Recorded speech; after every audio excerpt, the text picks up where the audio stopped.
Assalamualaikum warahmatullahi wabarakatuh. Selamat pagi semuanya, salam sejahtera bagi kita semua. Sehingga kita dapat berkumpul meskipun melalui room virtual pada pagi hari ini.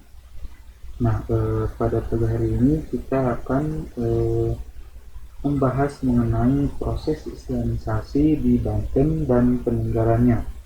Nah, sebelum kita memasuki ke pembelajaran pada pagi hari ini, alangkah baiknya kita berdoa menurut kepercayaan dan keyakinan masing-masing. Berdoa dimulai.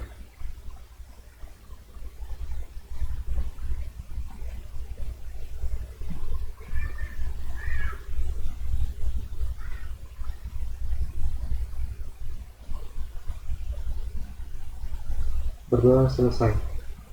Nah, sebelumnya kita akan memeriksa kehadiran. Nah, untuk mengisi daftar kehadiran, saya telah menyediakan link Google Form absensi di room chat. Terima kasih. Nah, pada seperti yang dijelaskan tadi, pada pagi ini kita akan membahas mengenai proses islamisasi di Banten dan peninggalannya. Nah, sebelumnya kita juga telah membahas mengenai proses masuknya Hindu-Buddha di daerah Banten beserta peninggalannya. Nah, di mana proses masuknya Hindu-Buddha ini ke Banten melalui berbagai macam teori yang sudah dijelaskan sebelumnya. Nah, langsung saja kita memasuki pembahasan proses islamisasi di Banten dan peninggalannya pada pagi hari ini. Nah, sebelum kita ke materi, alangkah baiknya siswa mengetahui kompetensi dasar yang harus dicapai pada pertemuan kali ini. Yang pertama yaitu menganalisis tentang proses islamisasi di Banten atau proses masuk dan perkembangnya agama Islam di Banten. Yang kedua, siswa mengolah informasi mengenai proses islamisasi dan di Banten beserta peninggalan-peninggalannya Kesultanan di Banten yang masih ada hingga saat ini.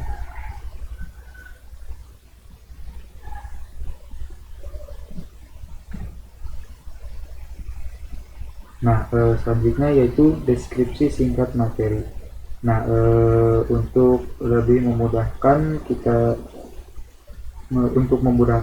dalam proses pembelajaran kali ini, saya akan memberikan deskripsi singkat terlebih dahulu. Nah, Banten ini merupakan wilayah atau daerah yang memiliki kekayaan sejarah dimulai dari masa praaksara, Hindu-Buddha seperti yang kita jelaskan sebelumnya, dan Islam.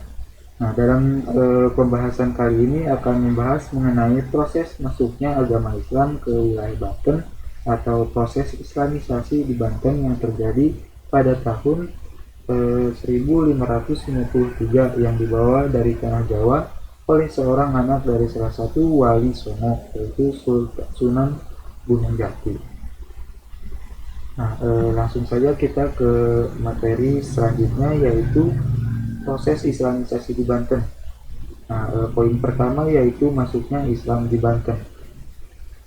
Nah, dalam Purwaka Caruban Nagari dijelaskan bahwa Syarif Hidayatullah serta 98 orang muridnya dari Cirebon berusaha mengislamkan penduduk di Banten dengan kesabaran dan ketekunan.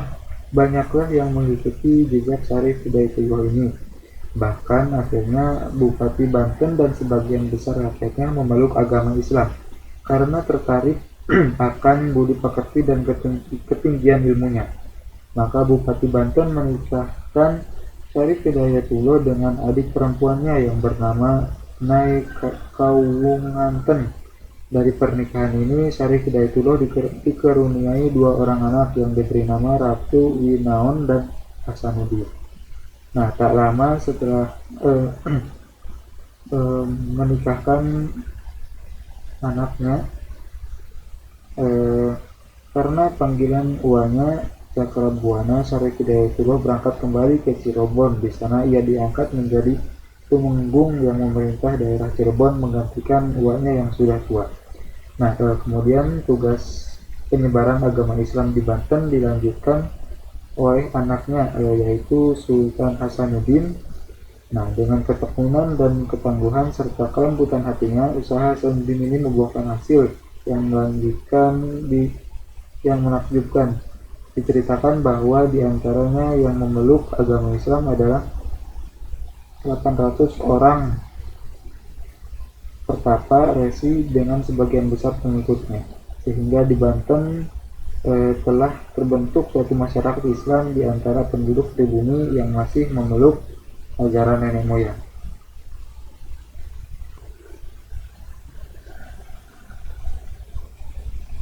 Selanjutnya yaitu materi tentang peninggalan-peninggalan dari proses Islamisasi Banten.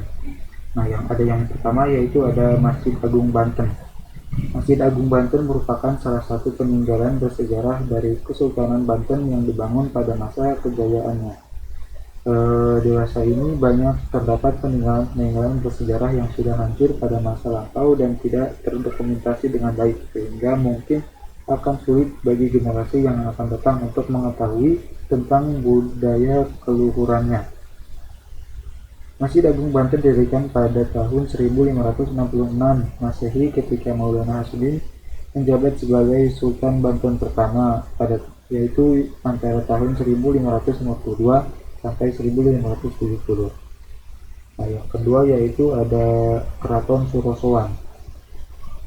Keraton Surosoan merupakan peninggalan kerajaan Banten yang terletak di Desa Banten, Kecamatan Kasengan, Kota Serang. Keraton atau Benteng Surosoan ini didirikan antara tahun 1526 sampai 1570 pada masa pemerintahan Sultan Hasanuddin. Nah, yang ketiga yaitu Benteng Schelwijk. Benteng Schelwijk adalah benteng peninggalan Belanda yang terletak di Kampung Tamarican, Desa Banten, Kecamatan Kasemen, Kota Serang. Nah, dalam membangun benteng ini, Belanda menugaskan seorang arsitek bernama Hendrik Loevekardel untuk merancang bangunannya. Benteng Schelwijk didirikan pada abad ke-17, lebih tepatnya ketika Abu Nasir Abdul Qahar atau Sultan Haji berkuasa di Banten. Sementara nama Benteng Schelwijk diambil dari nama Gubernur Jenderal Hindia Belanda ke-14, yaitu Cornelis Jason Spelman. Nah, yang keempat yaitu ada Keraton Kaibon. Keraton Kaibon merupakan peninggalan dari masa Kesultanan Banten periode Islam yang dibangun pada tahun 1815. Ditinjau dari namanya yaitu Kaibon yang berarti keibuan. Keraton ini dibangun untuk ibunda Sultan. Keraton Kaibon merupakan bekas kediaman Sultan Saifuddin, seorang Sultan Banten yang memerintah sekitar tahun 1809 sampai 1815. Nah, itu saja materi kita pada hari ini.